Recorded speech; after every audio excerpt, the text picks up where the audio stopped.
Anong napansin mo dun sa VF3 nung sinakyan mo? Saka nung i-describe mo yung sasakyan sa amin. Yun nga, sir. Like what I said a while ago. Pag tinigman mo siya kasi from the outside, very deceiving siya. Parang akala mo maliit lang. Pero pumunta kami, when I entered the car, the EV, ano siya? Yung 4 packs, sobrang luwag. And then pag start mo yung kotse, parang akala mo kung nasa loob ka ba ng kotse kasi wala kang marinig at all. Very quiet. Describe mo yung upuan niya.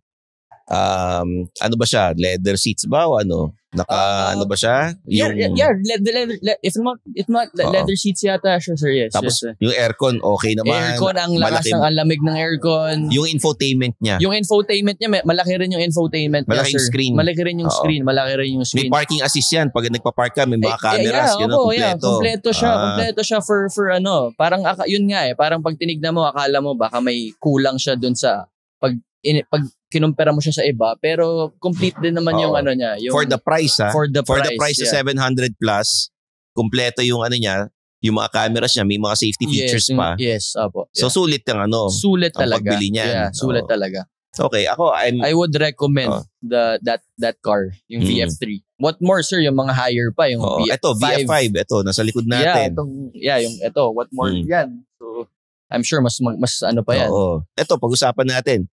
Yung mga basketball players na, yung mga teammates mo, ganyan. Or basketball in general. Ano yung mga sasakyan na ginagamit nila kadalasan?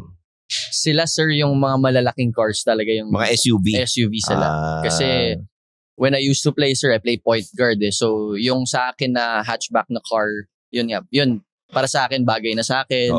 Maluwag na yun for me. Sa mga teammates ko kasi, mga 6-footers sila mas malaki sila. So, they prefer more yung SUV cars. SUV. Yeah. Pero you're into 2 wheels din, di ba? Naka 2 wheels ka rin, naka Vespa ka. Yes, naka 2 wheels din. Yes, sir. Opo. Yeah. Opo. So, yun. may Vespa. May Vespa. Oo.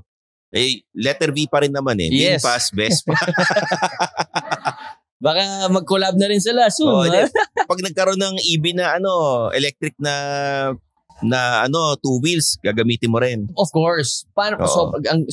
Sobrang sulit na noon, sir. Imagine mo, tipid na nga yung regular na motorcycle. What more kung EV pa, naka-electric pa rin yung 2 wheels. Tsaka yung maintenance ata is mas madali. Mas madali, Kasi yung mga PMS, yung mga ganyan, yes, di ba? Ito, parang I think pag EV, di ba, parang yung battery lang ata yung pinapalitan. Yeah, yung pero matagal pa bago palitan yun.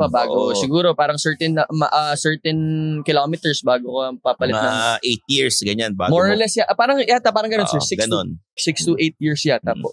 So, at least, ang kulang na lang is pahiramin tayo ng VinFast talaga. Yes. Hindi lang ilang araw bang ginamit yung sa'yo? Trial lang talaga, sir. So, yung test drive. Yeah, test drive.